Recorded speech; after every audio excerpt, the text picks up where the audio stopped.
Hello everyone, and welcome back to my channel. So, the comic will have something of a romantic comedy vibe, which is kind of odd. As a child, I hated romantic comedies. While the few friends I had were swooning and giggling and feeling with the protagonists, and were all for the ideas that those 90s and 80s romantic comedies held. I felt that this whole thing was stupid. Why are they doing these idiotic things to get someone to like the other? They lie, they deceive, they always pretend to be different than what they really are. I found them anything but attractive. Yet, when I write or make a plotline, I often go into romantic comedy mode, or more into breaking the rules of romantic comedy, while trying to get romance and get genuine comedy in there as well. I am a big lover of slapstick, and I despise cringe comedy. So, in my writing, I rather have someone slipping on a banana peel with nobody watching than having someone make a fool of themselves by saying something stupid in public. But the rules of romantic comedies are easy to follow and actually really appealing. I used the 5 rules of Brian Finnegan, but I will show you what I changed in my story.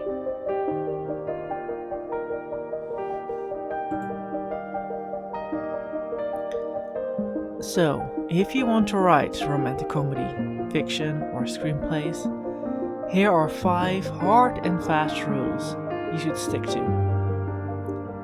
The first rule is different but the same. Most romantic comedies thrive on the idea of opposites attract. You have a slob and a neat freak, and they fall in love. Or you have an artistic, free-minded person and a strict character, usually a lawyer, and they fall in love. This must always be true for the lead characters in a rom-com.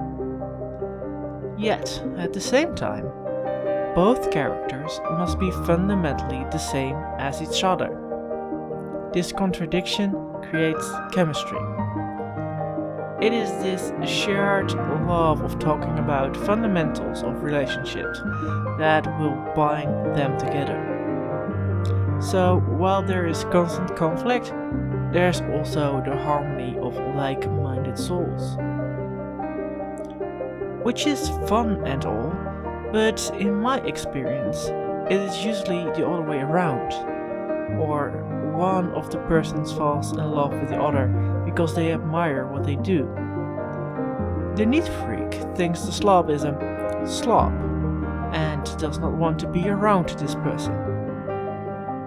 I know it is very prejudgmental, but you need to know someone first before you can find shared fundamentals.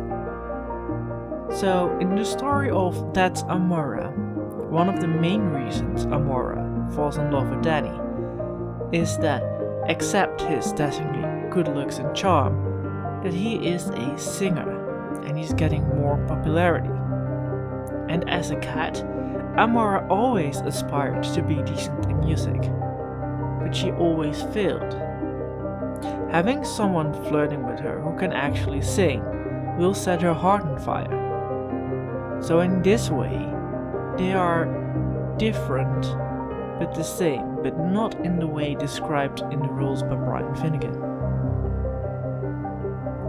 The second rule: circumstances will tear us apart.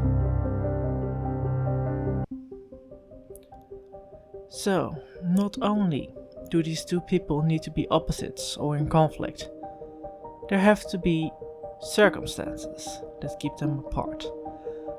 Until about 3/4 of the way into the story. And these circumstances can be anything. Examples are that one of the persons is still in love with her ex, or one of the persons is a major Hollywood star. or they're living far apart, etc. I think this is kinda cruel, but it is one of the rules that I can use in my plot. The main circumstances keeping Amora from Danny are twofold. Firstly, Danny forgets about the cat he prevented from falling, and he does not even know she exists. And secondly, there are people preventing her from meeting him again. Mainly Brian and Chantel, where Brian is the good friend of Danny and thinks that Amora is obsessed and weird, and he even goes as far as to fight her over Danny. And Chantel is Amora's older sister, who still holds the belief that cats only can marry cats and that rabbits are beneath them. She will do whatever she can to keep Amora away from Daddy with her influence in society and family. Rule 3. He wants, she wants. Depending on how the relationship is, of course. This is a very easy rule. One half of the romantic pairing must desperately want the other, while the other half must want something different. And you think that is a very easy thing to do. And in my case, Amora desperately wants Danny. Danny just wants a career in music. The major difference in story and rules is that I want to put in my story that Amora is obsessed, up to the point of being a stalker. And it is a thing that I always thought of in the romantic comedies. I never liked the obsession in most romantic comedies with that one person. It felt really unhealthy. And I want to take that to the max with my main character. And this will mean that not everybody will like her, but maybe that is the price of getting my point across.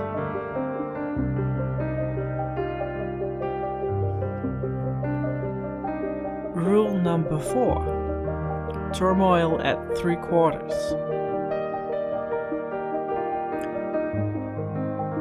So, at the 3/4 mark, or at 2/3 of the way through a rom-com, the leads must realize together that they are each other's perfect soulmates.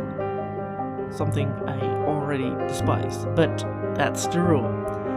Then emotional turmoil must tear them apart again. This will emphasize the happy ending where they get each other.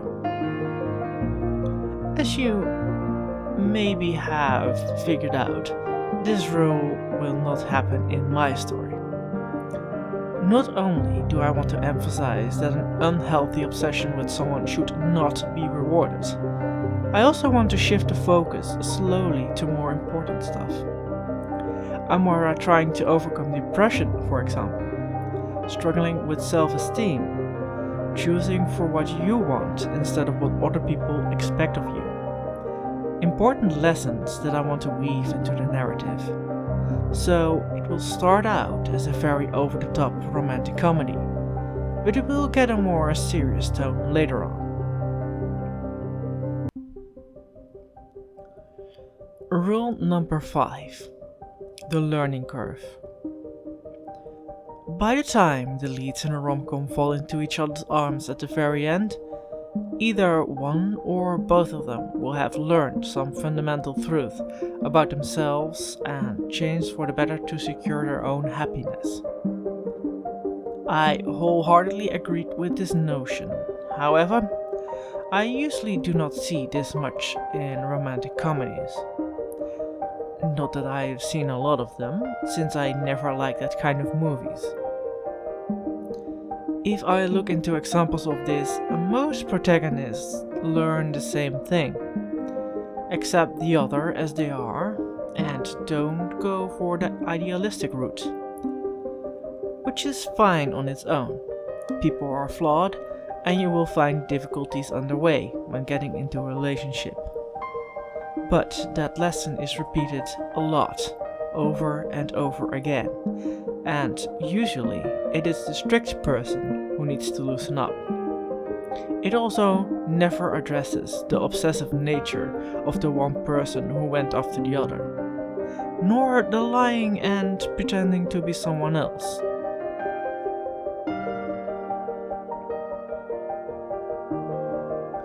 Extra. Sex. I am adding one additional rule to this list, and that is a simple one-worded item. Sex. Sex sells, and therefore there is at least one sex scene or implicit sex scene in every movie that I can remember. I always hated that part. I still don't like looking at it. Any kind of sex scene I find awkward. It is stupid, and it does not move the plot along in the slightest in my idea. Guess whether I liked Game of Thrones or not in the comments. Yet, the theme of sex will be addressed in the story. If you were not aware, the story is focused on adults, maybe older teens, depending on how far I go. Even in comic form, I want to get this in. Not only the idea of sex scenes, but also the large variety in sexualities, and how normal that can be. One of the subplots is Amara's friend, Clara, trying to come up for herself, and she does this with her girlfriend Claire. The sexuality is not the problem here, but the fact that Clara is a fox and Claire a badger. So, as an extra note, if you are against LGBTQ+ stories, please do not come in here or read my comic. As a pansexual myself, I want to show all aspects of love and sex, even though my characters are anthropomorphic. I am still deliberating how sexual I want it all to be, especially because I don't like elaborated sex scenes, but we will see this in the future. Thank you for watching this video where I explain the 5 rules of romantic comedy and how I will apply them or not. I hope to see you in the future. I will be linking the website or the blog, not sure what I want to use it for yet, in the description when it is ready. And if you think this idea is really worth some helping, you can leave a comment or subscribe to this channel. Or you can become a patron or even buy a shirt. All those links are in the description as well. Have a great day. Miss Mama loves you.